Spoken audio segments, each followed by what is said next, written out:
Screw it, man. I just hit the live button. I said, screw it. We're going live right now, and we're going to talk about this interesting chapter that you have in your book. The guards at the tomb. What a funny thing to put in the midst of these gospels. So before we really don't want to get started yet. We really don't, because I just hit live. Like, there was no planning. Nobody's in here yet. Like, we are just like letting the internet world know, hi, we're awake and we're going live. And so we got to trickle them in. The best thing I think I should do is go ahead and just let everyone see that the gods are still interested in MythVision, and then we can really get started. I'd love to jump into it, but not everybody's here yet.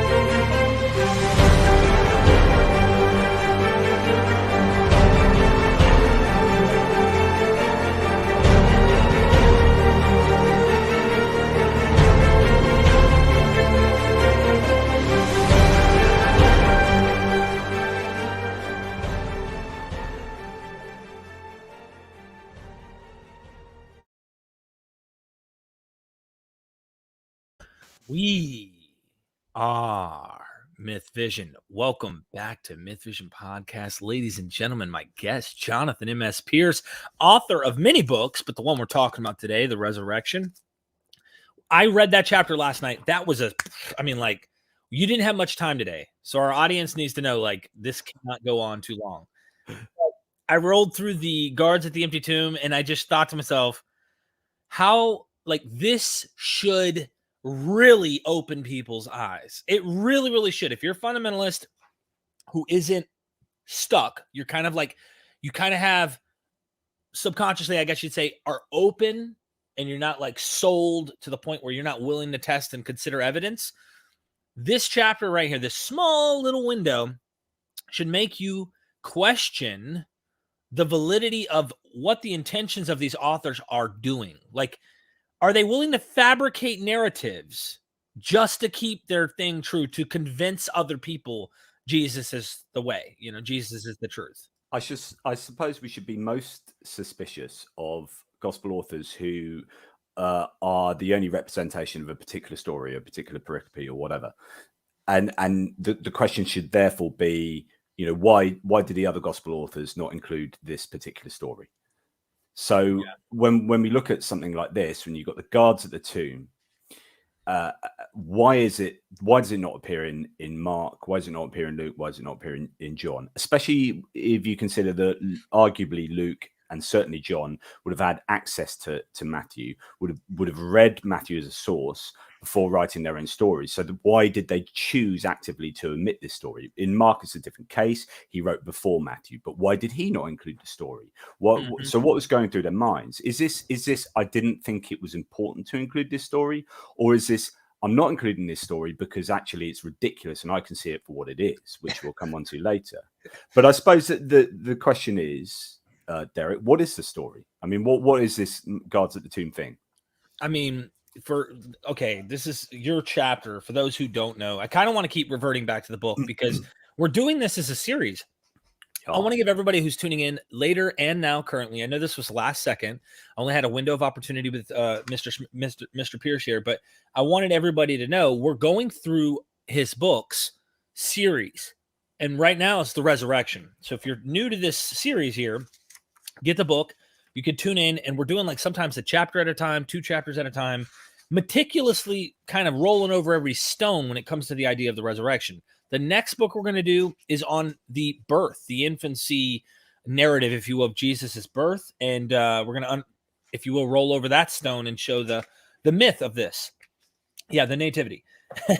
But anyway, chapter 14, Matthew's tomb guards, bribes and not believing. Interesting chapter we're going to get into. But for me, I feel like you addressed it so well in this chapter that they're trying to deal with I mean, if you're out there telling a story, like you and me make up a story right now, and or something happens, and 30 years from now we're making up a story about 9/11, let's just say, and you and me are going to say, look, we saw two angels.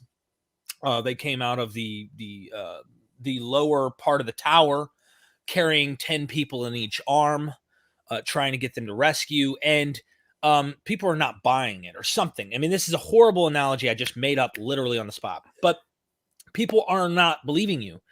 And you're selling this story. They know the event of 9/11 is something that happened, but they're like, two angels carrying, 20 people total each to get them out of this building. Like and these people turn out to be someone special or something. And next thing you know, they're like, no, we don't believe you. And we go, but listen, you don't believe us? There were police officers that were part of being the ones that were saved or something. And, or making up, they saw it too, or whatever. The most ridiculous part about this is they're trying to create a story, it sounds, to make sense that Jesus actually did rise from the dead. And then they kind of create the props of the enemies who are saying, if I could use the word enemies, people who are not believing the story, that are saying, look, and these might have been real people. Well, okay, you're saying he rose from the dead. I'm not buying it. Well, dude, there were guards at the tomb. There were police officers who saw it at 9/11. How you tell me how that's BS? And a police officer, they swear under oath they're supposed to tell the truth, or whatever, making a point. This seems to be the narrative they're trying to create to make you convinced that it really happened. That's what it sounds like. Yeah, so and that's something we'll talk about almost first here. But so what happened? Well, what happened is Jesus died, was executed, and Joseph of Arimathea, who we've spoken about already, puts him in a tomb, empty tomb, and then he resurrects. Okay. But what happens around that time is the chief priests, as according to Matthew and Matthew only, is the chief priests were worried that the disciples could steal the body and fake a resurrection, right? So this is the rationale for placing the guards there. So we don't want this story to get out that might happen. So they went to Pilate and they got permission to post guards, which is interesting in itself because the guards are actually Roman guards, therefore, not Sanhedrin guards.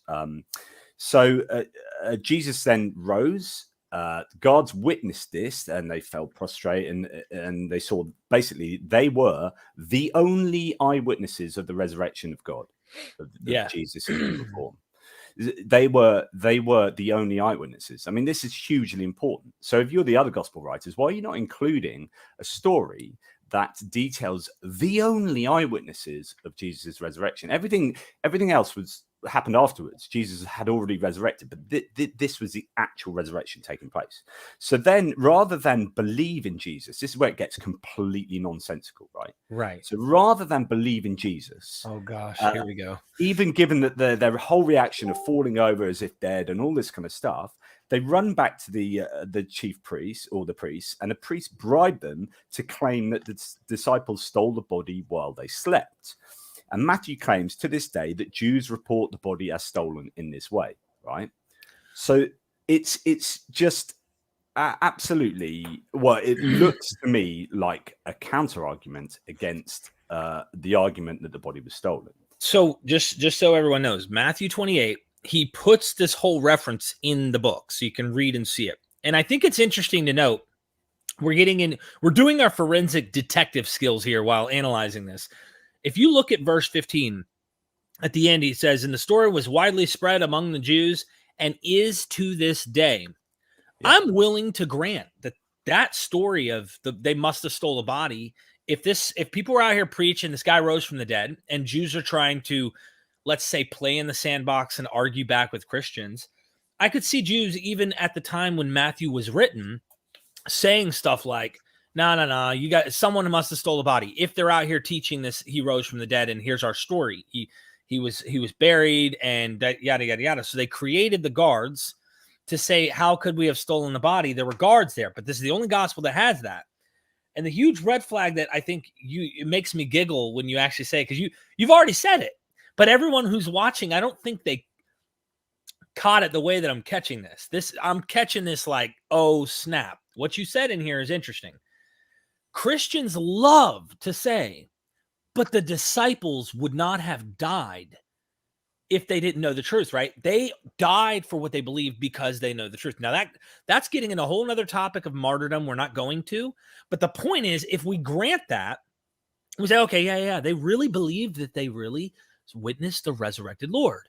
And here you have guards who are the actual written in any gospel eyewitnesses of the resurrection of Jesus right out the gate. And they're bribed for some money to say, hey, I know you saw God come back from the grave. Okay. I know that you literally saw something that no one has ever seen on this scale ever before, but I'm going to hand you some money.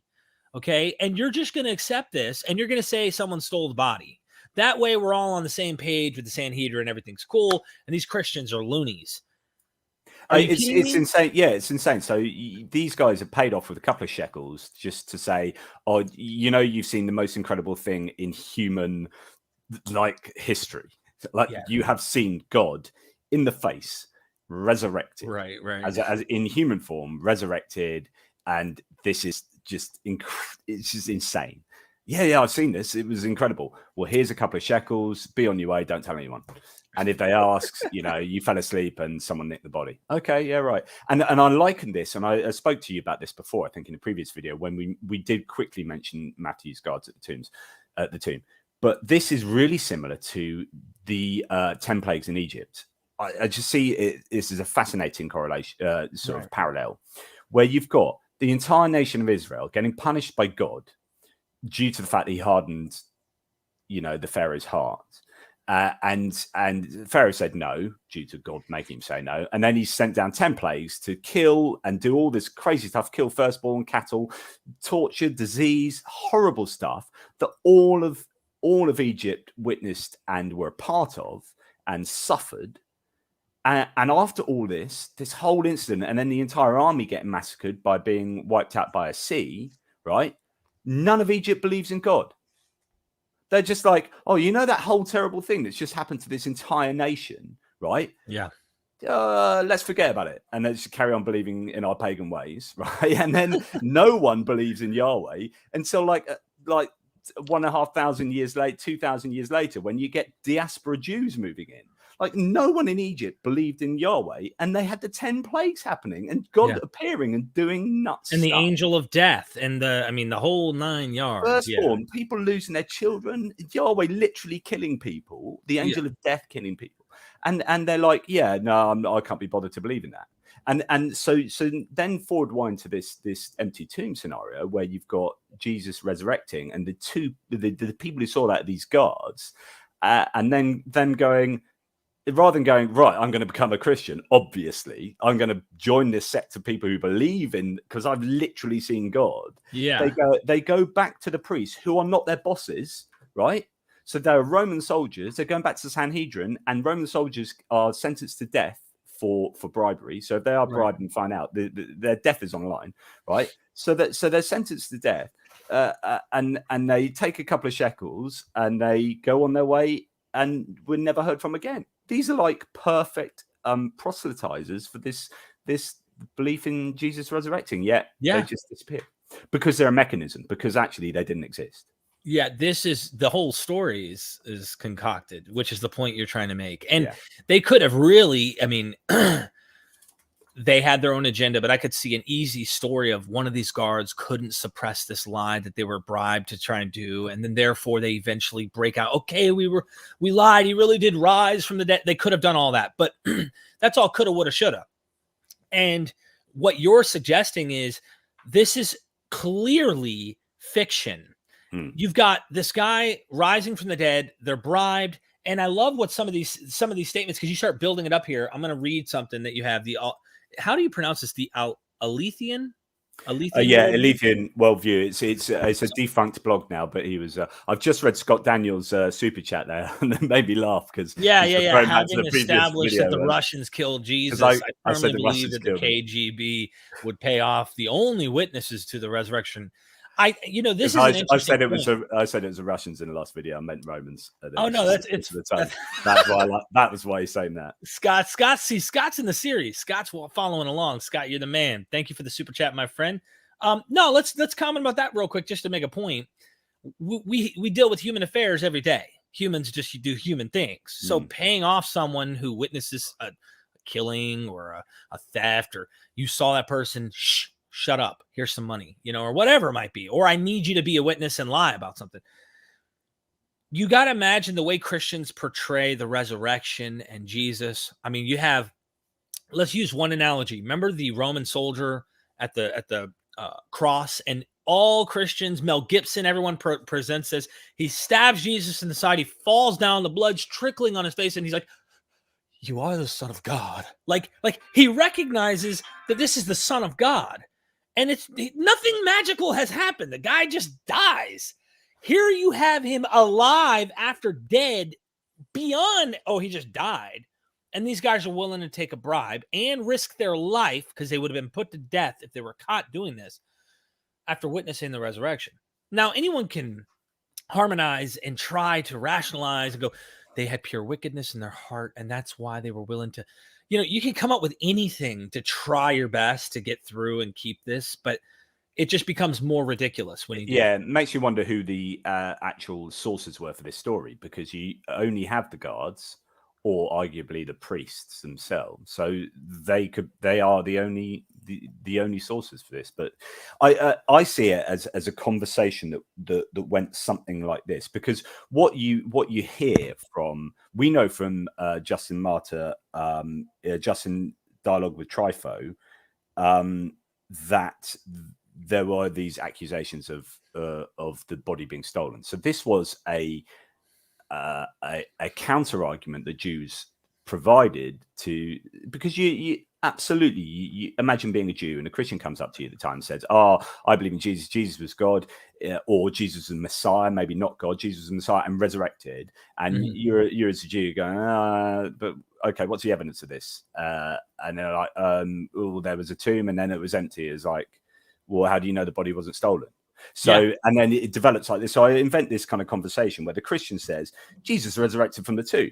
The Jew says, no, he didn't. Anyway, how do you know his body didn't get stolen? This is a more probable explanation. The Christian says, because there were guards outside the tomb on the assistance of the Pharisees. Okay, but what if the guards were asleep? The guards were not asleep. How do you know? Because we know that they saw it. But why didn't they tell anyone? Why is this not known everywhere, since this is the resurrection of the Messiah, right? Because the guards told their superiors and they were bribed to keep silent and then disappeared. That's suspiciously convenient. And you can see this like conversation. That's how, or you can see the development of this story, how it might have happened. Right. Because I think, so that is really important, because I think it shows that the empty tomb narrative was invented by Mark. So the guards at the tomb, like even William Lane Craig says, I'm not going to die on this hill. Like maybe it's true, maybe it's not, but it's the resurrection is still fine without the guards at the tomb. But I actually think it's slightly more important than that, because I think it shows that the empty tomb as a story was invented by Mark. So we talked before that Paul was silent on a lot of stuff. Right. He was silent on the empty tomb, right? And he was the earliest source. He says nothing about an empty tomb whatsoever. Right. You would imagine if the empty tomb story had existed as early as Paul, then by the time Mark came to write about the empty tomb, he would be needing to deal with the counter arguments against the empty tomb. Do you understand what I'm saying? Yeah. So Mark should have the guards at the tomb in order to counter the already existing Jewish counter arguments that the body was stolen from the empty tomb. But I don't think Paul knew about the empty tomb. And I think Mark was the first iteration of this empty tomb motif. And it was after Mark. So Mark then commits this to a gospel scroll. And it's after Mark that you get the Jewish counter argument saying, well, how do you know it wasn't stolen? And then Matthew comes along and says, right, I am going to write my counter argument into my gospel in order to explain how the Jewish counter argument can't work. Right. Because I need the empty tomb to still exist as a thing. I need Jesus to be resurrected, and we can't have a glint of an idea of a possibility that the body could have been stolen. So then Matthew goes, right, it wasn't stolen because there were guards at the tomb, and but they were bribed to keep silent. And this story came out because they were told that they had fallen asleep. To give the story that they'd fallen asleep and the body was stolen, whatever. So Matthew creates this whole counter narrative that, to me, shows that the empty tomb narrative started with Mark and not with Paul, and I think that's super important. I think you hit the nail on the head, because if we consider this, I keep referring this back to fundamentalism, those who are believing the Bible's inerrant, infallible, doesn't contradict, things like that. And even William Lane Craig is looking at this going, I think it's true. I believe the story, but I'm not going to die on the hill about it, right? He believes it, but he's not like, he couldn't argue. He knows in a debate, he's had plenty of them, that he wouldn't want to die on this hill. He would just maybe make a few arguments and say it's possible this, it's possible that, but it's really silly when you compare the evidence and what you're suggesting. You said right here on page 187, you know what? The man only went and resurrected. Did he really? Well, I'll be here. Here's a few shekels for you. Don't say anything about witnessing the real and actual God resurrecting in human form to the heavens. Run along like a good chap. Right you are, sir. Nothing here to see. Nothing to see here. That's silly. This is the only place that's found.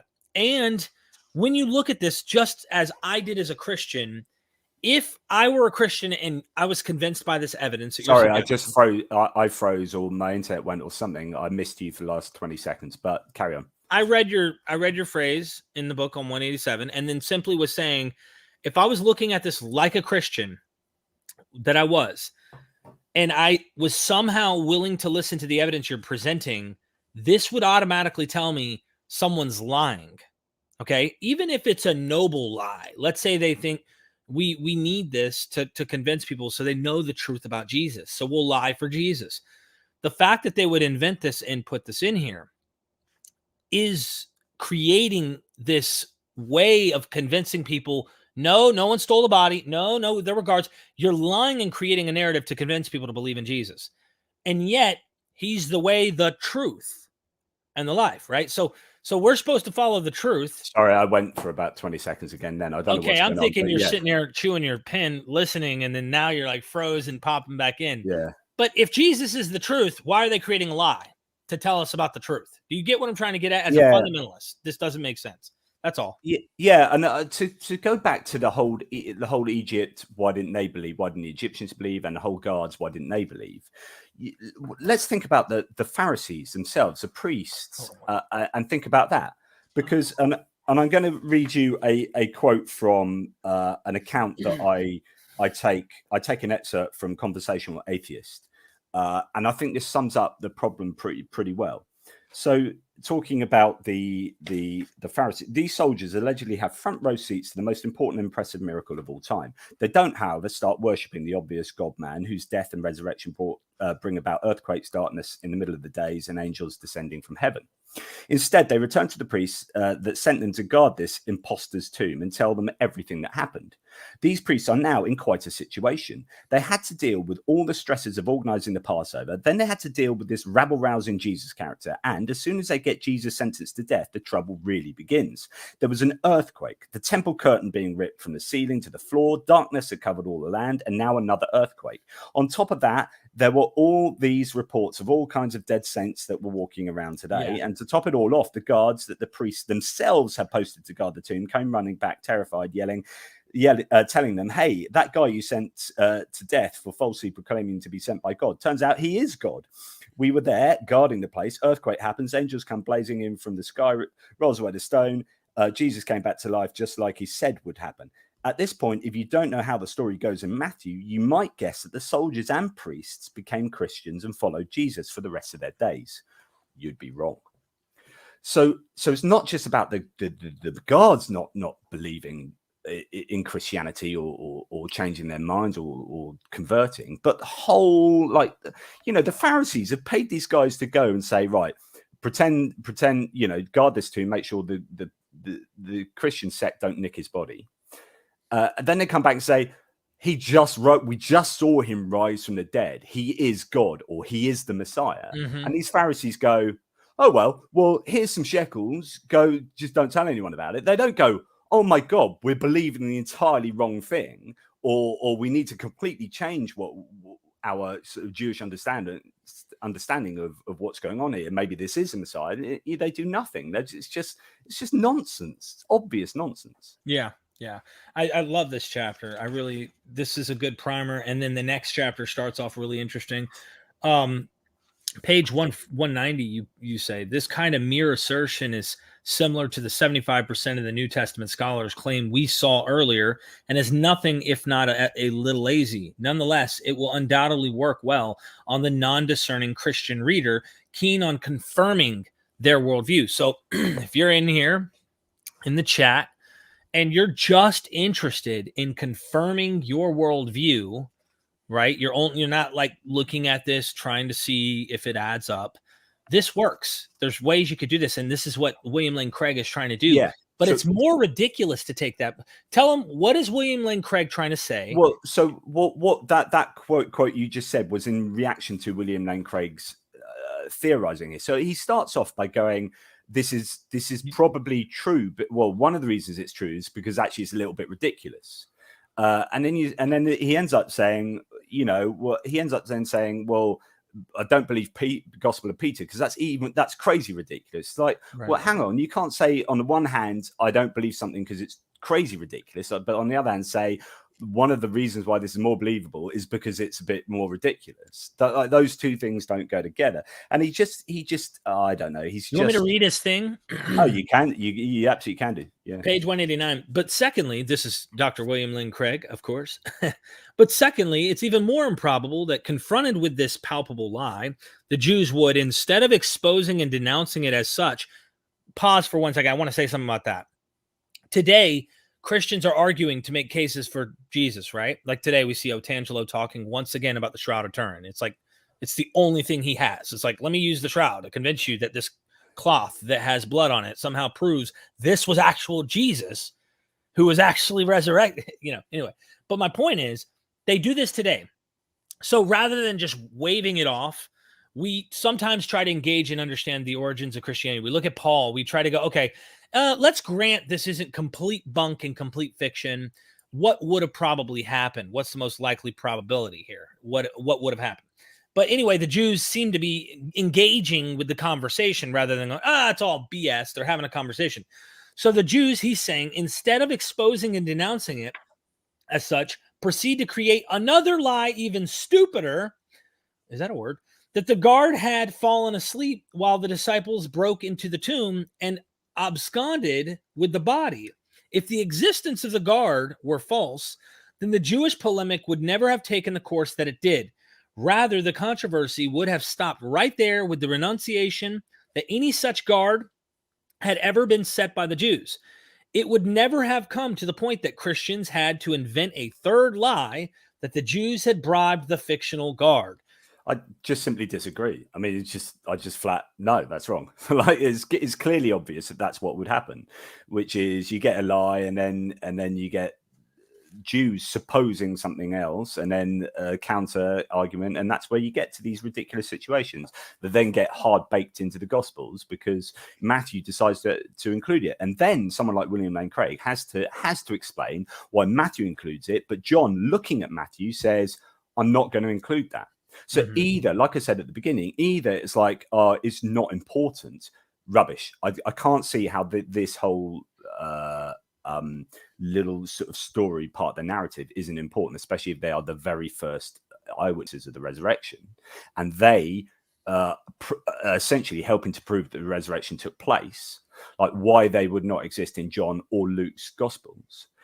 Or is it more likely that John looks at it and says, yeah, this just looks like a bit of counter apologetics polemic from Matthew, and I don't really think it stands up, so I'm not going to have that part in mind.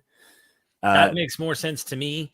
And the fact that Christians today, for example, and in engaging with skeptics, like, for example, let's talk about Apologia for 1 second. Apologia with the YouTube channel, he engages with Christian apologetics, but oftentimes will even grant some of their stuff just for argument's sake. Yeah. And in that engagement where they're debating, if you will, they'll grant it and play this argument of, okay, let's play detective here a little. All right, you say this, let's grant that. Then can't this explain that? And that could be simply what's happening here is people are arguing about it. There's no way the Jews that are arguing by the time Matthew's writing or around this time could validate or verify that there were guards at the tomb. They couldn't. So what they're going to do is they're not going to just go, it's all baloney. Some of them may be actually engaging and go, yeah, well, maybe someone stole the body. And then a Christian has a response, but the regards of the tomb. Yeah, but maybe they were bribed or whatever it might be. There's some type of engaging going on. Whereas like if you talk to a mythicist, for example, they'll say this was all fiction or it was all made up. This is not literally historically true in any way. There's no verisimilitude. It's all BS, right? Well, you're not really engaging with the Christian rhetoric. You're kind of hand waving it away, and maybe you're right, maybe you're wrong. But a lot of people who are skeptics like Paul G are engaging in their arguments. And when you do that, Christians are coming up with ways to try and defend it. This seems to be that kind of polemic. Well, William Lane Craig's a bit all over the place. I mean, earlier he says, by contrast, in Matthew's story, the guard is something of an afterthought. The fact that they were not thought of and posted until the next day. So this is a really interesting point. So Matthew's guards, the whole narrative, they don't even place the guards until the whole night's passed. So the body could have been stolen anyway. I mean, it's just ridiculous. But reflect the fact that only Friday night did the Jews learn that Joseph had, contrary to expectation, placed the body in a tomb rather than allowing it to be discarded in the common grave. This could have motivated their unusual visit to Pilate the next day. And whenever people start saying this could have happened, this might have happened, it's all about modal probability, modal verbs indicating probability. You're saying, well, you've got a load of coulds here. Already you're stretching things. And this is a key for someone like William Lane Craig, who's like one of the most famous defenders of the Matthew's guards at the tomb. So although there are reasons to doubt the existence of the guard at the tomb, there are also weighty considerations in its favor. It seems best to leave it an open question. So when you've got like William Lane Craig saying, like, okay, I'm weighing it both up, and I'm the world's most famous Christian apologist, and I'm saying, let's leave it an open question. That's pretty much right in the middle, which means reality. This is skeptics win this argument, like right. because for him to admit it's an open question is the same as me saying it's definitely in favor of the skeptic. It's his nice way of saying, don't die on this hill, because. Yeah. And after listening to him for the past 20 years of my life, when I was really a Christian, he was a hero figure in apologetics to me. Him, Ravi Zacharias, I know the massage therapist, but all of these guys were seriously important in my apologetics. That I've never heard him like be not confident about something, because he knows. He also knows the psychology of the Christian. I think he knows he's good at spinning. Yeah. But he also knows how to make the Christian audience buy what he's saying. So when he's saying, well, it's if he's actually granting a 50-50, which by the way, it's not a 50-50. There's many reasons to lean it on the skeptic side, especially with the fact that it's not found in any of the other gospels. Yeah. I mean, that's a huge thing. Huge red flag. So that fact that he's sitting there going, well, it's an open question. If it is made up, Christians, ask yourself the question. I know Otangelo would rather talk about what he wants to talk about instead of actually like listen to what we're talking about here, but he's the only one I know that's a Christian in the chat. I don't know if you're listening ever to anything I'm ever saying or anyone is ever saying. I think you're more concerned about like winning souls and not even learning anything we're talking about. I think that if you paid more attention to us, we would maybe actually, be able to respect the dialogue. But it's a case of saying, like, I can't win over here. So I'm going to go over here. I'm going to go over here and concentrate on this one thing that I think I really can win on, even though you can't win on that. But if you think you can, so it's like pick your battles, and that's. I don't know if he's looked closely at these things like we have, like looking at the text and having these problems raise huge red flags. Instead, he runs to something that is disputed, very, very much. I mean, it's even claims on the skeptic side say that the Shroud of Turin or like way medieval period. Some people want to argue it's earlier, the Christian side, like he's saying modern scientists have pushed it back. If we granted that this cloth was first century, just using the analogy here, say you grant that, how many thousands of Jews have been crucified in the first century. How do you know they weren't covered in some cloth? Yeah. We've just lost all these other cloths, and someone finally came along and this is the thing.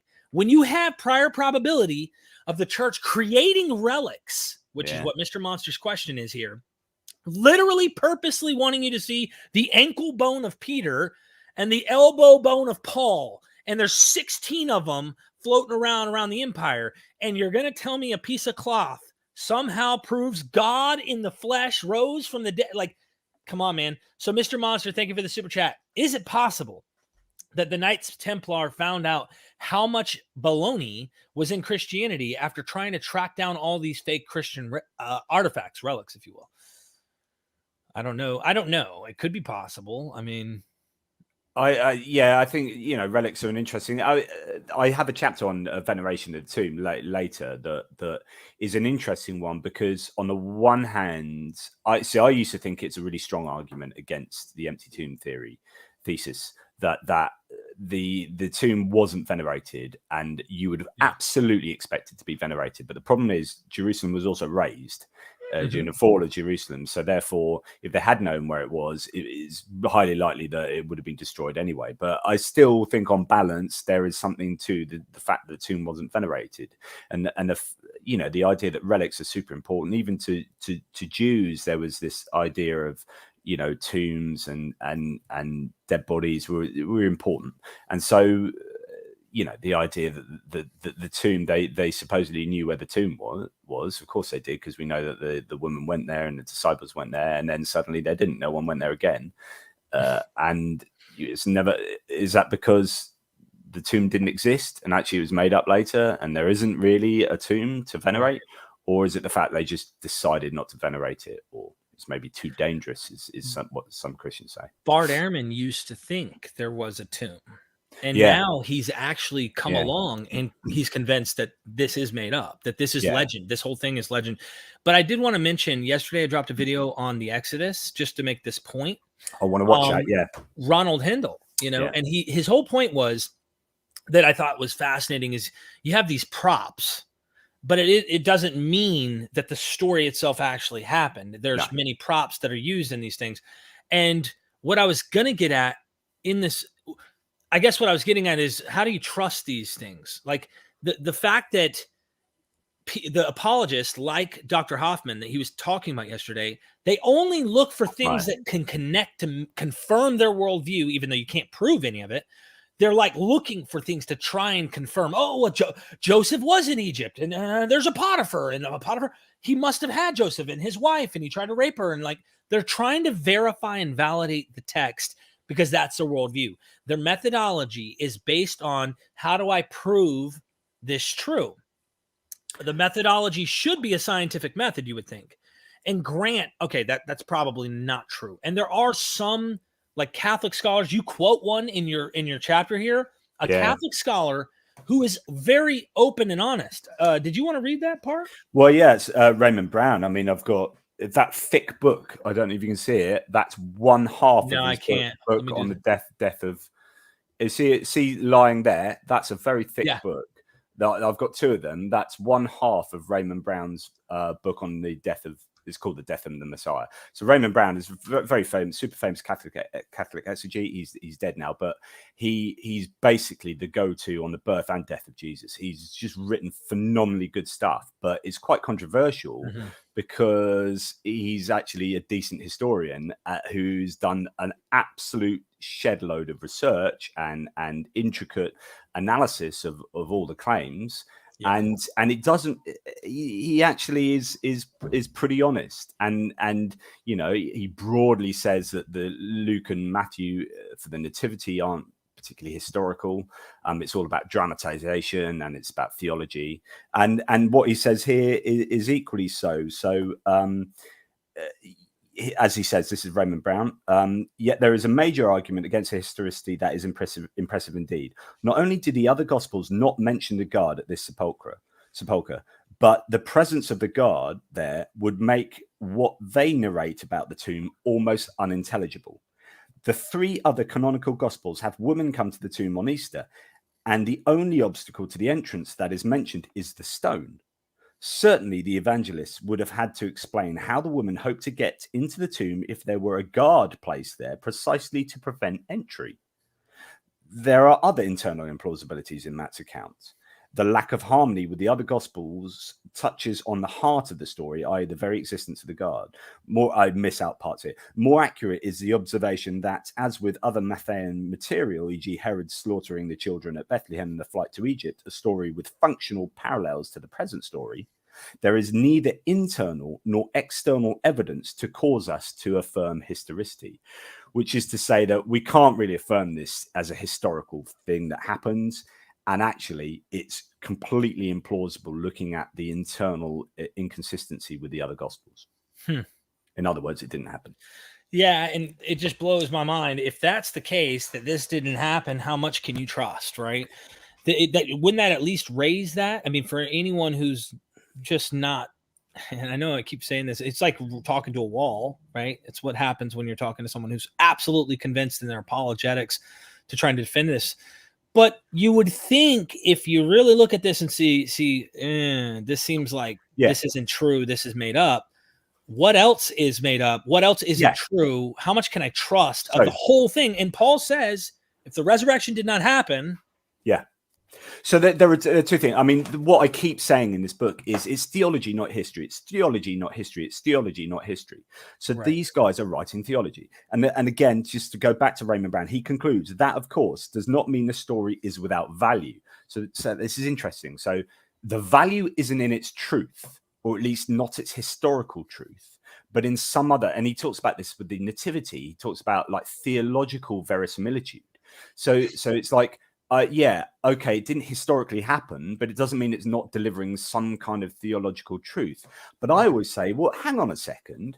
Like, you can't have a theological truth that is not hanging on some kind of history. So to say that Jesus is the Messiah because we have these messianic prophecies that Jesus came out of Egypt, right? Yeah. And then to say, but Jesus didn't come out of Egypt, so that historically didn't happen, but there's still theological verisimilitude. Well, what's the theological verisimilitude? If you're saying that he didn't come out of Egypt, so therefore he's not fulfilling that prophecy, then what is the theology that you are saying is true? And it's the same here. So he says that, of course, does not mean the story is without value. So he's saying there's... even if it's not true historically. I have suggested that the polemic and apologetic functions, so he's talking about what's it doing, were probably secondary, and the more fundamental thrust was an apocalyptic eschatology or dramatization of the power of God to make the cause of the Son successful against all human opposition, no matter how powerful. So this is almost to say, like, he's overcome the Sanhedrin, he's overcome the Roman guards, like Jesus is more powerful, like, so that's what it does. Well, this is interesting. But it doesn't do that because it didn't happen. So how are you saying that it's overcoming this when A is not overcoming it? It's made up. The best you have is to make it esoteric, because I'll give you an example. I did an interview with a gentleman, really wonderful guy. He goes, Derek, what is the crucifixion where Jesus is crucified between two thieves? And I'm like, I've always understood this to be the crucifixion. And then when I learned about astrotheology, I started to try and interpret this stuff differently, and none of it on face value means what it looks like. So technically you have the sun, literally like the sun in the sky, and he's between some other solar or some other astrotheological objects or something. I'm trying to like interpret this in different ways, right? So you're doing this, and he goes, no. Jesus on the cross is you. You are being crucified between two thieves, the past and the future. And the two thieves want to take away your life, if you will, some crap. Like, he's reinterpreted it to the point where it doesn't matter what really happened. The point is, what does it mean to you? And how can you interpret this? The best argument against that is the fact that virtually no one throughout history and presently believes that. Right. So that he said that, brilliant, right? It may even be true. But if that's true, it is the single worst example of clarity of revelation. Nobody understood it this way. Because none of the gospel writers seem to understand it. The early church didn't understand it that way. The entire church throughout the entirety of history, right till now, didn't understand it this way. Some random dude you spoke to, he understood it that way. Well, bully for him because no one else did, which means it's rubbish as a revelation, and therefore it's clearly not true. Like, because if God knows in advance how he's setting out the universe and he chooses that truth of the way of doing his revelation, but only one bloke in America in 2020, 2021 believes that, then God has got some screwed up way of designing revelation. Yeah. I mean, can you imagine trying to do that with the 2 bears and the 42 kids? And I mean, what's the moral of that story? Well, we're all bald, and we all need to get an ass chewing by 2 bears every once in a while. No, I don't know. But do you know what? I like that story because it's standing up for the poor, oppressed members of society like myself, as opposed to you with your healthy head of hair, you bastard. Dude, you should have seen it. I almost took a picture of how crazy it looked this morning before I put gel in it. It's like all freaking up, and I dream of crazy hair. Anyway, yeah, no, this is interesting. There's so much you added, and the fact that he's willing to grant, well, that didn't really happen, but they're still holding on. Even this author here, Raymond Brown, is still holding on to something because he wants something there, even if, let's say, that was made up, this was made up. This is the thing I think happens all too often is we're trying to confirm our worldview. For me, now that I'm more, I think my epistemology is to try and be a skeptic. At the end of the day, you want to try and poke and see what's really happened, right? What may be the actual situation for the development of this religion. I do the same thing for the Mormon religion. I do the same thing now for Islam. I'm doing the same thing when it comes to the Old Testament, Judaism or ancient Israelite religion. And I do that with all of them. At the end of the day, you walk away, right? We're not talking philosophy, even though I want to with you because you're big time into philosophy and getting into this stuff. But at the end of the day, you walk away realizing this makes no sense that any of these are God. If there were a God, none of these are really representative of that God. This is the problem that we find. Well, that's why they had to spend hundreds of years trying to work out exactly how that worked, because I argue that the synoptics and this is in line with sort of Bart Ehrman, how Jesus became God is well worth reading. But, the synoptics saw Jesus as a Messiah and not as some divine, it's not as God. So some kind of divine exalted figure. And it's only after it only starts with John onwards, really. And as theology becomes more sophisticated, trademark, that as sophisticated theology grows and expands and people get a chance to think about stuff and to kind of mold things into place, that you then start getting the Holy Trinity and all the nonsenses that come out of that. Yeah, absolutely. Tangelo, maybe one day, maybe we'll see. I'll have you come on and you can talk with me and you can talk with Dr. Pierce here, if you will, Dr. Pierce. Remember the first episode we did? Like, Dr. Pierce, you can come on and talk with us and we'll talk about epistemology. We'll talk about why we use a skeptic approach to these things. Because for me, looking at naturalism, we use this in all the tools. Historians use a naturalistic approach to history. They don't grant miraculous claims. They don't go into this going, well, that he actually did do that. There are narratives that have genres and stories and such, and those are better explanations than the miracle literally happened. These are the types of things that when you start dealing with methodological approaches to history and things that you should do. Now, as far as naturalism, it's all about probability. It's all about probability. That's it. Now, as far as naturalism, am I a skeptic about naturalism? Well, let me put it this way. If everything that I do in the life I live in, right, the mode of operation that we all live in is all explained by the natural processes that I see around me, I actually think when we've been positing these, divine metaphysical things we have no evidence for, the things that have evidence make more sense than the things we have no actual evidence of. And one might go, well, supernatural things you can't prove because they're invisible or there's all sorts of things. One of the best ways of explaining this is the direction of travel for explanation, right? And Richard Carrier does this. He did this in the debate that he had years ago, and one of the things he analogized it to was betting on a horse, right? So naturalism has supplanted supernaturalism 10,000 times, right? So we used to think that thunder and lightning was Thor getting angry or whatever explanation for the stuff around us that we didn't understand. And as we understand more and more about how the world works, we supplant supernaturalism with naturalism. We never once gone the other way, right? So when you have a horse race of supernaturalism against naturalism, naturalism has won 10,000 times, right? Why would you bet on supernaturalism winning the next horse race? So it's just, from a probability point of view, like naturalism, as you say, it works for us. We use it. We have no need. Day. Our modus operandi is natural. And just to me, positing that is wishful thinking, like you talk about. There's a lot there. And I think that, once again, Otangelo, appreciate you in the chat, man, but you distract things by going off into tangents. I wish you addressed the arguments we discussed today about resurrection. I wish you would admit that what's happening in Matthew makes no sense, but you want to run off into these different things. And I get it. So what if we could debunk your fundamentalism with the Bible? What if we could show you that your approach to the biblical text, it isn't right? Are you still going to start with the Shroud of Turin as your evidence that the New Testament is accurate and true and this really happened? It's kind of redundant, because I've said this before, which is why I'll never engage with people like Darth Dawkins. He's literally a waste of time. He absolutely would be a waste of time for me.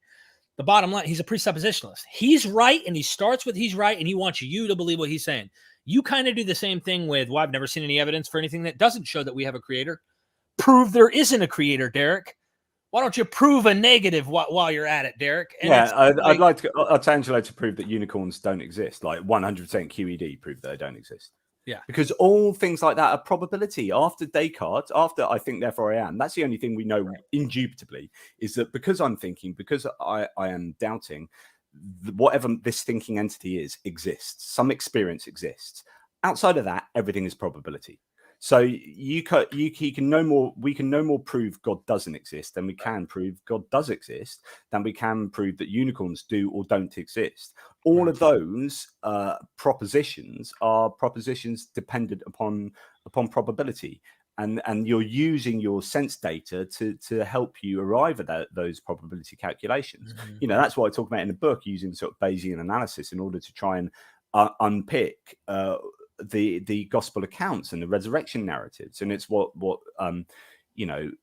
Ehrman talks about, like historians are involved in doing probability, although he doesn't get on board with sort of carriers like mythicism, but the both of them are looking at analyzing the gospel accounts from a probabilistic point of view, and that's what you've got to do. And there's enough problems to raise serious red flags in this. Stacy has a super chat.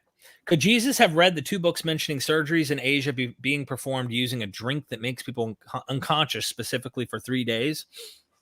I find any naturalistic explanation, assuming this is a naturalistic explanation, is usually really, really, really improbable. So something like that to me is like, yeah, it clearly didn't happen. It is bonkers. Mm-hmm. That's massively improbable, but it's still far more probable than the Christian thesis. Yeah, that a God-man spirit died and was resurrected, and that somehow atoned for all the sins of humanity in some kind of way. And he did a bunch of miracles, and he went around, appearing to a bunch of people and then ascended into heaven. So that is more likely, even though I think that's highly unlikely. It's like the swoon theory that he went on. This is a form of swoon theory, right? He went unconscious, and then he wasn't actually dead, and then he kind of woke up in the tomb, and then went, "Oh, I'm still alive," and walked out.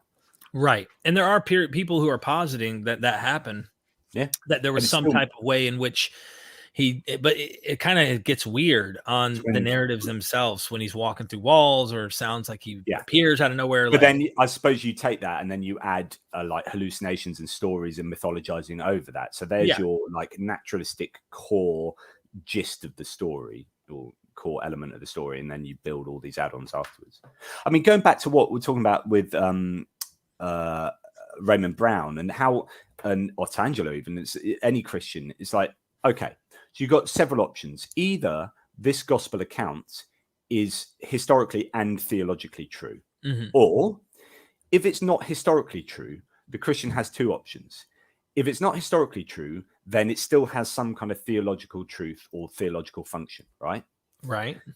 The other option is it doesn't have a theological truth or function. It's neither historically true nor theologically true.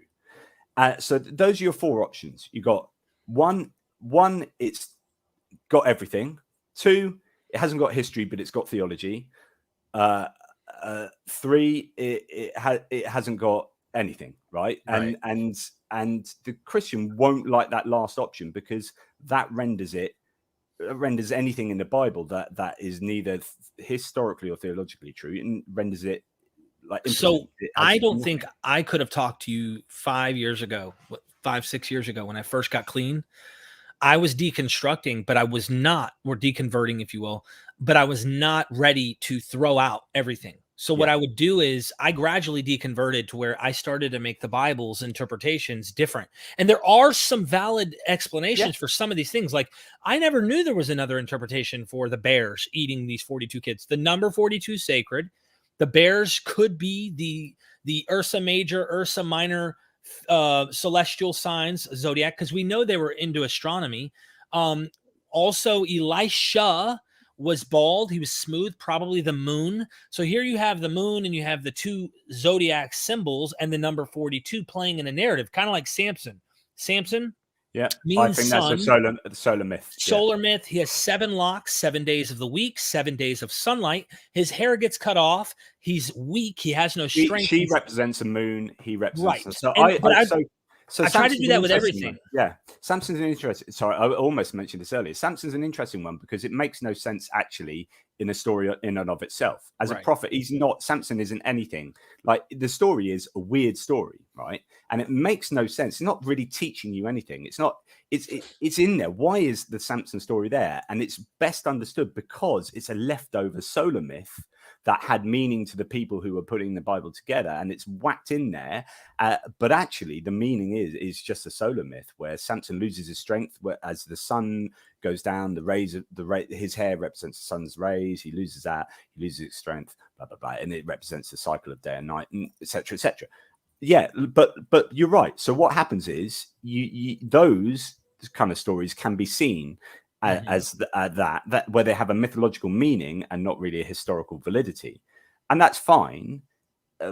But those are kind of symbolic stories that like 10 a penny that you're like, I tried to do that into Jesus though, because I looked at Jonah. Jonah has a similar characteristic of a strange symbolic meaning. And then I read the New Testament, just as Jonah was in the belly of the well, so shall the Son of Man be in the heart of the earth. So I started to interpret, well, maybe Jesus' story is allegory like Jonah, like Samson, and I try to do that in there. And you can do that. But at some point, what ended up happening when I esotericized everything, if that's even a possible term, you get my point. It becomes allegory. It has symbolic meaning. It loses its potency on you because then it just can mean whatever your rubber band stretching of meaning means to apply it in your own way. And then you go, I can read Shakespeare this way. I can read any literature and glean my own interpretations and meaning. It has no solid historical, this is what it actually means. It still needs to be tethered to history somehow. And if you cut that tethering to history, then it literally is making up stuff. And you can make up lovely symbolic stuff that has beautiful meaning and means stuff to you, whatever, great. If it makes you sleep well at night, brilliant. That's fantastic. But is this like some kind of objective truth? Is this some kind of, what's it telling all of us? If it's not connected to history at all, you are just making stuff up. So real quick, Sharon B, you've been in here since the start. Let me address this for 1 second. I just want to point something out, and then I'm going to show you something real quick. I wish this guy spent his time helping other people on earth instead of figure out old stuff out. Well, if you read the emails I get every single day, not every week, it used to be weekly, I'd get an email or two. Every day from people who are thanking me for helping them with this channel and the things that they have been able to escape, the condemnation of the worldview that they live in, where they are guilty, they're going to go to hell if they don't believe or they're not doing the right thing with God. You have no clue how many people this channel does help. And just to tie it off for people who are naysayers who don't know, who aren't aware, let me make you more aware. I have another YouTube channel. I actually probably help people out more than you know. I'm a recovering drug addict who has 6 years clean off drugs, heroin especially. I was an alcoholic as well as a drug addict. There have been people in Africa, Afghanistan, Egypt, you name it, across the world, who reach out to me on this from this channel through my emails and everything, asking for help on how to save their life from drug addiction. Now, I know I don't need to show this. I didn't need to pop this up, but I want everyone to know, I had this debate the other night with my wife's friend. We were at a wedding, like a little discussion. She's trying to convince my wife, let's go out to a club after this, because they're a little bit sauced up. They were feeling good. And I said, no, I'm going home. I'm ready to go to bed, and I'm not interested in doing that tonight. If we plan something, maybe I'll do that. Maybe that'd be something. But she always gets a little sauced up when she's around my wife, wants to convince my wife to go out clubbing and go and have a real good time. And I'm like, no, but I said, hey, I just asked her, I said, don't you have to go to church on Sunday? I mean, like, I'm an atheist, I told her. And I'm like, and you are wanting to live this Saturday night heathenist life, and you go to church singing praises to Jesus on Sunday, and you're looking at me and I'm like a model example of how you should be acting in your daily life. Yet bro, it was because we're atheists, right? Oh, you do nothing but bad because you poke holes at a fictional story that is accepted as literally true and has bashed people and condemned them. So psychologically, they live a daily life under this oppression of a divine God who will cook them forever, but loves you at the same time. I feel particularly bad because not only do I try and figure old stuff out, but I also eat babies. And like, if I'm not figuring old stuff out, then it's like, which baby do I eat? And so, it's a tough, maybe I'll have to look at my life. So thanks, Sharon. Yeah. No, I just wanted to address that. I just had to point that out because, it's like, if you don't like what we're saying, you do know that I'm not coercing you at all to be here or stay here. In fact, you're more than welcome to go watch Butterflies and whatever other channel you'd be interested in. But for whatever reason, you've been in here the whole time, and I guess it's probably got your attention. It's your natural charisma just locks people in, though, and it just like magnetizes them. It's because I'm controversial. I think that's why people want to come in here and they want to like challenge and stuff like that. But yeah, no, I just think that's silly to say I'm not helping people with this. I think even Otangelo is sitting here this whole time. I'm helping him flex his theology muscles. The guy is going to go, after this show's over, he's going to go, I told those atheists, I told them. I'm helping everybody, in a little way. This is true. I don't have much more to say on Matthew's guards at the tomb, because it only is quite a small kind of part of the whole narrative, but I think, as we've hopefully shown, there is quite a fair bit to talk about. But I find it interesting that they're starting to talk about, Jesus is going to rise. It was at the beginning that so if we actually go back to Matthew, he says, now on the next day, the day after the preparation, the chief priests and the Pharisees gathered together with Pilate and said, Sir, we remember that when he was still alive, that deceiver said, after 3 days I am to rise again. Therefore give orders for the grave to be made secure until the third day. Otherwise his disciples may come and steal him away and say to the people, he has risen from the dead, and the last deception will be worse than the first. So Pilate then said, yeah, go for it. And it's this idea that they understand the resurrection of Jesus before his disciples do. That's the key. I forgot to mention that. Yeah. So you're talking, okay, repeat that again carefully. That I read that in that chapter and I thought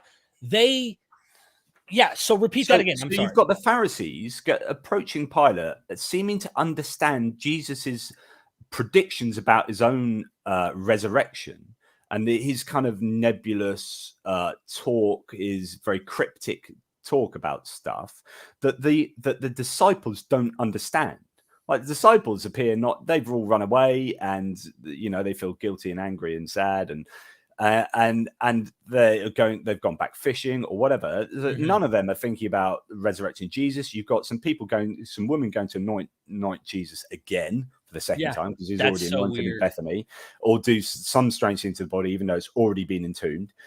So you've got all this bizarre stuff happening, but apparently it's the priests who are completely the Jesus enemies, as you said, you know, these are the guys who understand Jesus is going to resurrect. But Yeah. no one else does. It's So some break random that. priests who All then right. go So up and say, well, he said he was going to resurrect, so let's put some guards at the tomb. yeah, And Pilate they goes, yeah, listen all to right. this. This is a good point. For a year to 3 years, Jesus has been telling the disciples, I'm coming back from the dead. This is the point that he's trying to nail down.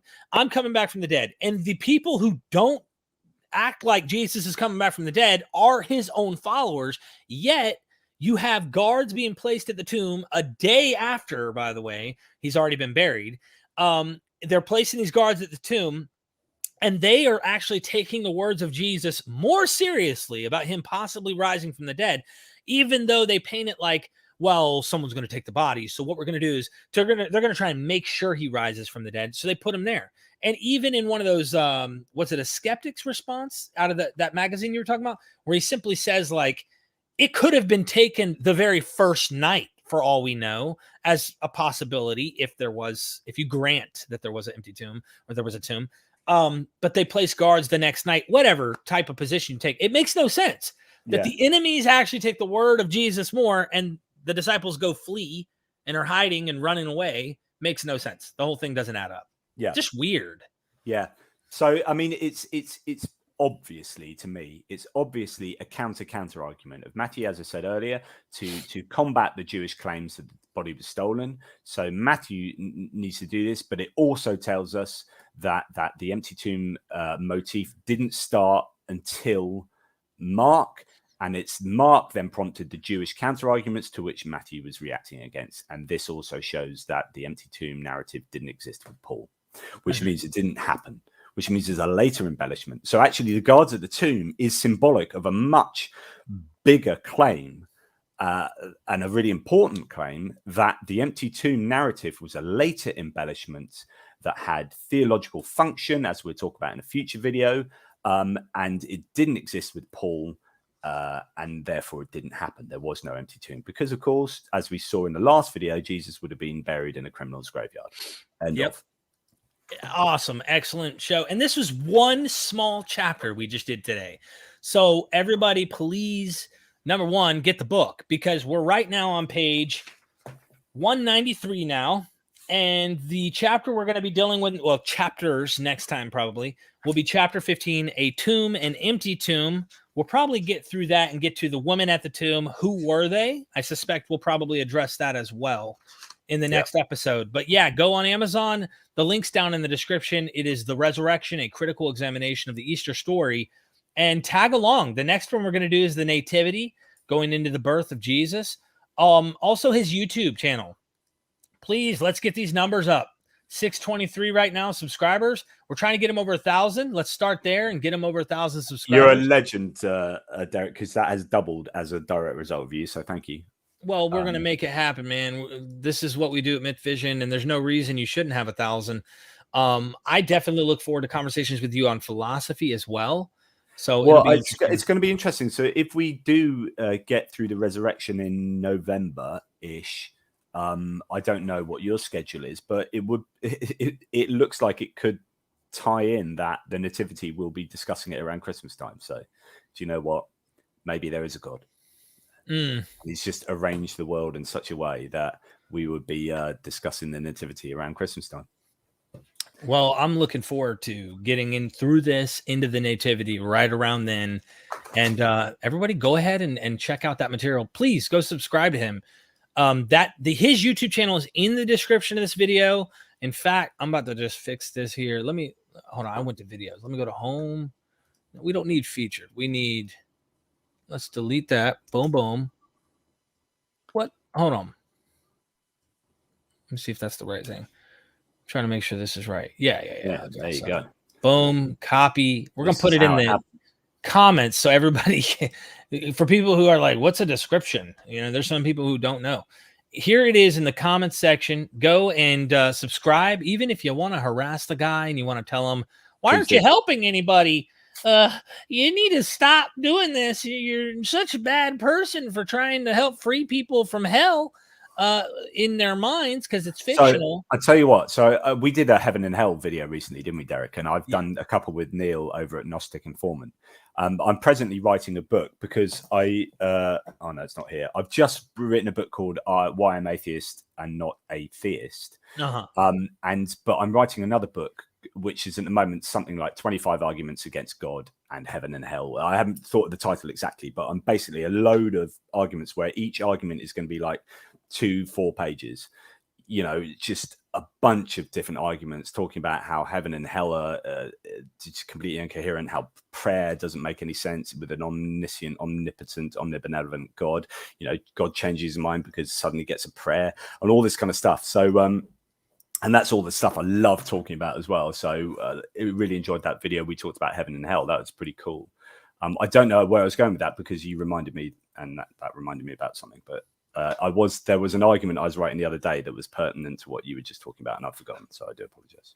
Well, dude, I'm not gonna lie. I always look forward to these. You wrote me yesterday and you said, "Hey, by any chance, are you thinking we can maybe continue this week?" And dude, I took the book, didn't say a damn word to you. Went to bed last night. I even got my wife to get me a little battery powered light above the bed. Oh. And I'm just laying there and I just read through this chapter and I was like, oh, I'm like, I put little stars next to little phrases I know need to be addressed. And I'm like, this is gold. I mean, the guards at the tomb is clearly embellishment. And when you look at that and see it pop in your face like that, it just requires you to ask more fundamental basic questions. Can we trust these people? Can we actually trust these authors to give us the truth when they're purposefully developing narratives that are not true, historically true? The best you got is make it not historically true. And now that you're making things not historically true and just theologically in some way, you start to run down this rabbit trail that causes problems, cognitive dissonance. I think there's a really interesting sort of philosophical question as well that might be worth thinking about one day, which is, if you were an omni-god, right? So omni-god is your omniscient, omnipotent, omnibenevolent, and divine foreknowledge, right? That's how I would see it. So those 4 things. And you're thinking, right, and I asked you this last time, we didn't quite get to talk about this, but what is the point of existence? Right? So if I'm creating, like, why am I creating people? So am I creating people so that they come into a loving union with me? Right. So this is a relationship thing. So, and those who don't will go to hell. Those who do go to heaven, maybe, or whatever you believe about that stuff. But the point is to get a loving union. And then you look at things like Matthew's guards at the tomb, or you look at the Gospels, you look at the resurrection accounts, and you're thinking, this is, for modern people, this is the main form of revelation and how people get to access me, to get into a loving union with me as God. And you got to be thinking, is this really the best? Do you know what I mean? Like, if I can sit there and read the guards at the tomb and go, well, this is obviously a polemic against a counter argument that the Jews made and blah, blah, blah, then is this really the best revelation that you can do? Right. And I think there's an interesting question, a meta question about sort of look at me, look young there. Jesus. Hallelujah. You look, what the heck did you got more red in your beard down here? What's up with man. That's a long time ago. You look young there. Wow. You know, man, no, I think you're right. Like, time has ravaged me. The biggest telling sign to me is just how this has been understood, the confusion developed from these religions. There's so many reasons to look at this and go, really? This is supposedly like guided by God, unless he literally only wants so many, like only a few people to figure it out, which it sounds like some cases that's the case. You got a horrible God on your hands here. Yeah, you've got 42,000 different denominations of Christianity, which are broadly based on varying interpretations of the holy text, right? Because that's what you've got to go with. So the question is, like, if your revelation is the holy text, that's your prime revelation. Okay, you can appear to a couple of people now and again, or in a piece of toast or whatever, and a dog's backside or whatever, you get your revelations. The holy text is the main one, right? So surely you've done a bad job if you've got 42,000 different denominations and you knew you would get that in advance, right? Divine foreknowledge means I know that this is how screwed up the revelation, how variously it will be interpreted. I knew this in advance, and yet I've done it anyway. So either I want 42,000 different denominations of Christianity where most people have got it a bit wrong, or I don't exist, or I don't know. It's just like, how do you explain the rubbishness of the revelation? Maybe he's exaggerating his power in these guys. I'm just being funny here. He's exaggerating his power in these texts, and he's like, in the end, I'm going to win, I think. So he's trying his best, and he's like, damn you clever humans, you keep one-upping me. Let me try and find a way to fix the problem. I'm being stupid. But how? I mean, it's bizarre. I mean, how do you accept? I mean, when you were a Christian, how would you explain the fact that most people either weren't Christian, or that had an incorrect understanding of the Holy Book as according to you as a Calvinist? Oh, hold on.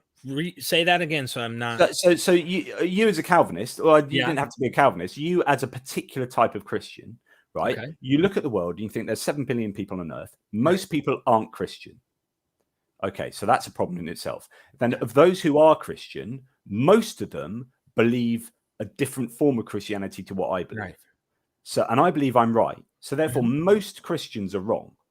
So how? And God knew this in advance. So if God knew that was what would happen, and created the world anyway, how can I explain the fact that most people are not accessing the good stuff, and God knew that would be the case and created the world anyway? Okay, so this is going to sound pretty messed up, but it's honest to God truth, right? Honest to God. No, seriously, this is the fact. When I think back as a Christian, I had developed in my thinking process over these years. Remember, I grew up with an alcoholic father.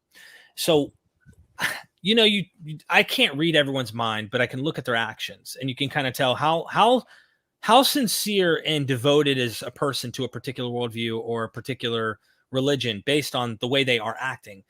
I was kind of your extremist fundamentalist Christian. I literally believed in the Bible. I've said it before. It sounds ridiculous. If God's word said that Jonah swallowed a whale, I would believe it. And I had a guy write me, or a girl, I don't even know what sex they were, but they said, you sound like you have BPD.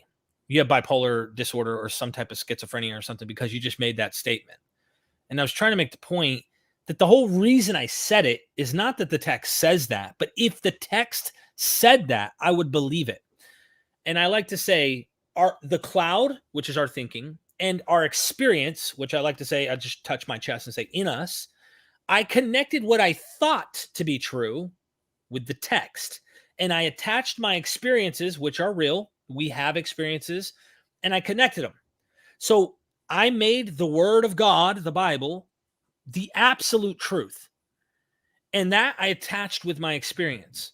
So trying to tell someone what they experience is bullshit doesn't work for people when you're in that place. So what I would do is, the Bible would say, few find the path. God's looking for the remnant. You see these ideas of a remnant being left, or few find the path thereof, and there's many that go on the broad and narrow path. And I would interpret all these things, and I would just accept that, even as a fundamentalist, like that wasn't a Calvinist. Yeah. So this goes back to the heaven and hell question. So I know you say you accept that, but you've got this idea that, imagine you've got nothing exists, right? And you are God. Right. You create all of human entities, all of humanity, and I'm making this up, but 90%, the many, 90% are going to be condemned not to believe in me, or to go to hell, or to be the wrong kind of Christian. So, but that, and create them anyway. So you are creating most people in order that they fail. Right. Yeah. So this is the thing. You don't try to dwell on that. You try to, forget about that. You try not to think that way. I'm all right. Yeah, I'm being honest. Like, you literally don't try. You try to go, well, he must have a reason, right? Yeah. Like, you do. Skeptical theism is the only answer. Like, it's almost like a mother or a father. This is a bad analogy, but I'm trying to make one. You remember the recent death that's been all over the news in the United States? The son killed that blonde-headed girl over in what was it, near Salt Lake City? Yeah. So he murders this girl. We're all convinced he did it. He comes home. They have camera footage. They know he came home. They got a lawyer. They lawyered up right away. Like, we know something's up. And then he runs to go hide in the woods, and they found his body recently. Well, the point is, do you think his parents are going to just, you are the bad guy? No, I mean, I try to put myself in their shoes and say, this is my child. Like, I love my child. So I don't know what I would do. I can't even imagine the situation that kid put their parents in. At the same time, I looked at my father in heaven like a father. So whatever daddy does, I was trying to go, he must know what's best. And I'm trying to use an analogy to that. As a Christian, you kind of think to yourself, well, that's a lane I really don't want to focus on. That's God's lane. So I'm just going to try and save people as much as I can. But when I became a Calvinist, the thing I did, and this is crazy, I tried to swallow that and just go, it is what it is, and God's word says it. And you better believe. I mean, I got so serious about it. I think realistically, the only answer to almost all of these problems, and there are many problems, is skeptical theism. Is the fact that I just don't know. I don't know the mind of God. There must be a greater good that comes out of this. There must be a reason. I don't know what it is, and maybe I can't know what it is, but there has to be. Then that's the end. But the problem is, you can get these weird, like, thought experiments where you, Derek, you're the last person on earth. The rest of humanity's been tortured in front of your eyes for 50 years. You've seen your family be tortured by God. Like, literally by God in front of you. Everyone's dead. All the animals, all the plants, there's nothing left, and there's just you, and you're being tortured on your own for another 20 years, right? And yet still this could be the perfect world. There could be a reason why God is doing that, and God is still all loving, all knowing, and all powerful. And so I've taken that, it's called a reductio ad absurdum, where I reduce it to an absurd level and show that the logic is still it's still logical. It's still logical that there could be a reason that God does that. And you could be being tortured for 70 years and everyone dead, and God could still be omni-God. And the fact is that if you're willing to think, because there could be a reason, therefore there is a reason, then, good luck with that. Because for me, if I was being tortured at that point, I'd be thinking, I don't think God's all loving. I've had a little think about this, and I'm not sure he's all loving anymore. Well, remember, I was a Calvinist. But he could be. Being a Calvinist, you actually, not all, trust me, I was dealing with Calvinists. I debated Calvinists all the time as a Calvinist. I said, you guys are not consistent. You're not telling the truth. God is not all loving, meaning he loves all.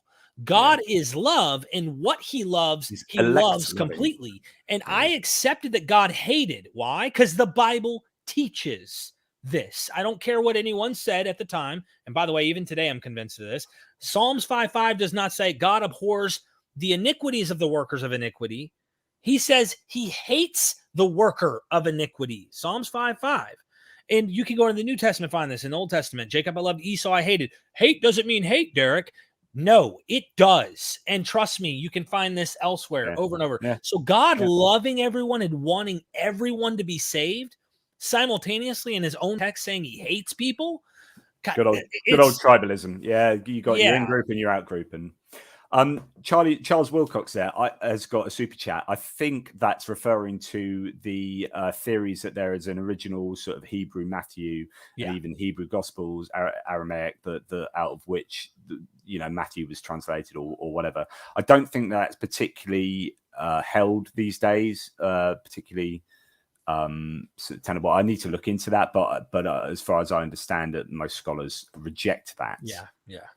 They all say that what we have, because if it was originally in Aramaic or Hebrew, any of these, then they would have seen, like, for example, one could argue that the original tongue of the John the Revelator in Revelation's original tongue was not Greek. He wrote horrible in Greek, but you can tell his original language, he thinks in more of a Hebrew Aramaic way. The idea that Matthew, Mark, and Luke are somehow originally Hebrew and then written into Greek, it doesn't even look that way. Which there's a gospel. Oh, what is it? There's a gospel that uses a phrase that works and it's Jesus saying something, and it works because it has double meaning, right? And it has double meaning in Greek, but it doesn't have double meaning in Aramaic. And so therefore, it proves that Jesus never would have said this, because he could only have said that and for it to make sense if he had said it in Greek. And we know he didn't speak Greek. But because the gospel writers are writing Greek, they are writing it.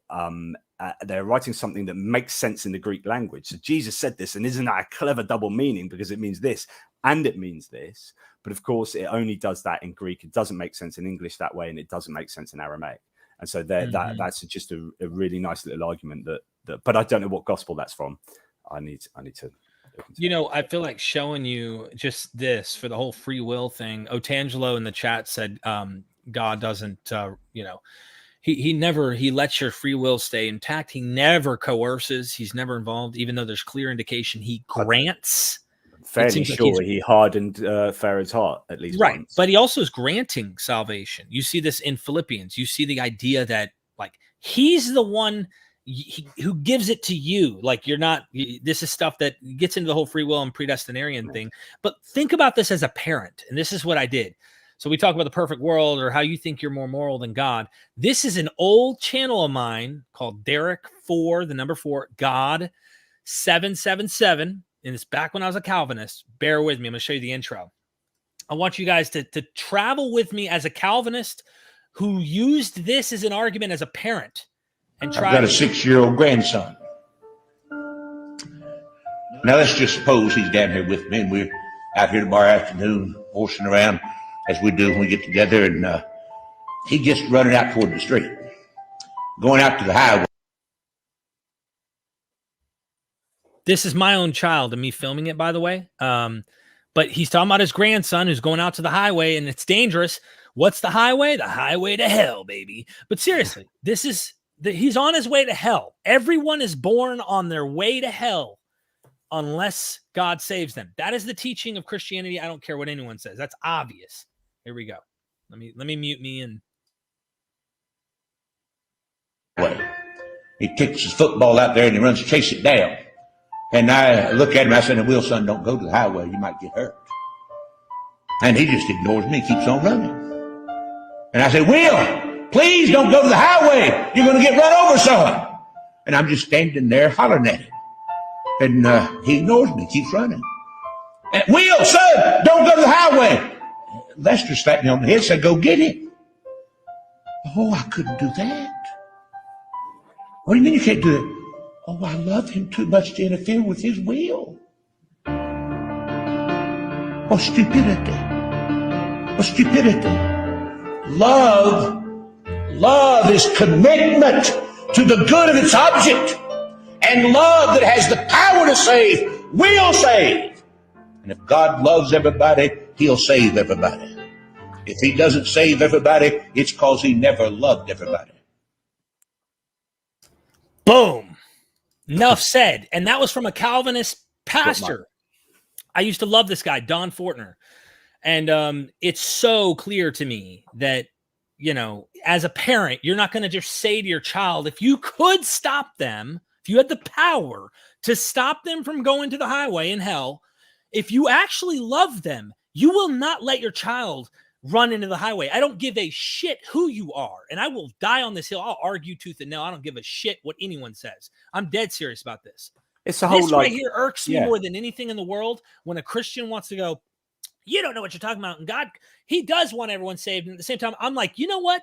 You have no clue what you are not even. But none of that makes sense. So none of it makes sense when you go back to I always say the divine foreknowledge thing is the biggest problem for any kind of theology, right? So if you believe that God knew everything in advance and then creates anyway, then it plays merry havoc with how you see the world, right? So if you had the tsunami in 2003 that killed 230,000 people and God knows how many animals and whatnot, and you're thinking, and God knew that in advance, created the world and sat back and doesn't do anything to stop it. So either God caused that tsunami in and of itself, or through his emissive will, does nothing to stop it, which is functionally the same, then God has killed 230,000 people. Was that necessary for some great good? Would one person less not have been okay? Exactly. And you start getting to these sort of justifying. So what the Christian has to do is look at every bit of pain and suffering in the world, including you stubbing your toe this morning, Derek, stubbing your toe on the table, and that unit of pain, as irrelevant as that is, cannot be gratuitous. So it has to have a purpose, because if it's gratuitous, God cannot be omnibenevolent. So we can talk about 230,000 people dying in a tsunami, or we can talk about you stubbing your toe. All of that is necessary. And the Christian has to look around and say, everything I see is necessary. And you get there's this argument, Stephen Mason made this, ordinary morality, atheism, basically it says that atheism underwrites ordinary morality, because when you start looking at theistic morality and trying to make sense of stuff, it's really bonkers. So if you say that all pain and suffering is necessary for a greater good to come about, then when you see an old granny getting beaten up on the other side of the road, you shouldn't get involved. Because if you get involved, you're going to stop the greater good that comes about, because there can be no gratuitous pain and suffering. If you let that granny get beaten up, right, you are allowing the greater good that comes of that suffering. So she'll have a better reward in heaven. The more she gets beat up, she'll get a better reward. And there are all sorts of ways. I mean, that's a slightly different argument, which is it doesn't morally justify it; it compensates for it. But yeah. So there are loads of interesting arguments. But you're right. Like the heaven is a right cop out of anything happening. You know, a baby dying of cancer, well, has a nice life in heaven. You know, whatever. But there is an argument to say moral paralysis is what should happen. You should not go and do anything morally good, because you will be stopping the greater good that comes about from the bad that happens. Because if you believe in omni-God, then there can be no gratuitous evil. So all evil must be necessary for a greater good. And it's like, whoa, that's all a bit weird. There's so much to talk about, and I know you got to go. Look, next week, we might even bump into it later this week. We'll see. We'll play it by ear, but the next chapter we're going to get into, I'm excited to do this, a tomb, an empty tomb, chapter 15. And once again, letting everybody know, go subscribe to his channel and get the book in the description. Also consider joining the Patreon. I've done a bunch more videos. I still have like 30 videos with Richard Carrier and Dennis McDonald that I'm doing right now. And I'm planning more trips to go see scholars. I mean, I've emailed Christine Hayes, Paula Fredrickson, Christine Hayes, Finkelstein. I mean, what is it? Francesco Stravacapoulou. I have been hitting the heaviest, biggest names you can in this field and really trying to get some of them to interview. Some of them have already written me back and said they can't at the moment. Others will be coming. There's a poll on my Patreon, but just letting you know, if you want to help us out and you want to be part of what we're doing, you can private message me through Patreon and help me continue growing. And then, of course, I have the seminar. That's going to be on November the 7th at 3 p.m. MythVision will be there. I might even be at Dr. Bart Ehrman's house in person. I'm not sure. I got to go to his house Thursday. I'll be at his house helping him set up some stuff. Here's the link in the chat for those of you who might want to join the online seminar. I'm going to be there, or webinar if you want to call it. I'm going to be there whether at my house, which is an hour from Bart's, or at his house, helping him with his electronics, making sure that old dinosaur knows how to work everything good. Because he wrote me and was like, I might need your help. So I'm going over there Thursday, but on the 7th, I'm not sure. He might need me. Guys, there's a competition between my channel and other YouTube channels. Sign up. MythVision hopefully can be up there close to the top. I mean, some of the channels I'm competing against have over 300,000 subscribers. Wow. I have 33, almost 34, right? So 34,000. So they're 10 times the size of our channel. And if we can be close, it just shows you some of those names you're doesn't matter. I don't care what women say. Okay. No, I'm just kidding. Some of those names you're mentioning are brilliant, because I'm writing a book on the Exodus, right? And how it historically and theologically makes no sense, right? Exactly like my Nativity and Resurrection book. So that's the final one in the trilogy.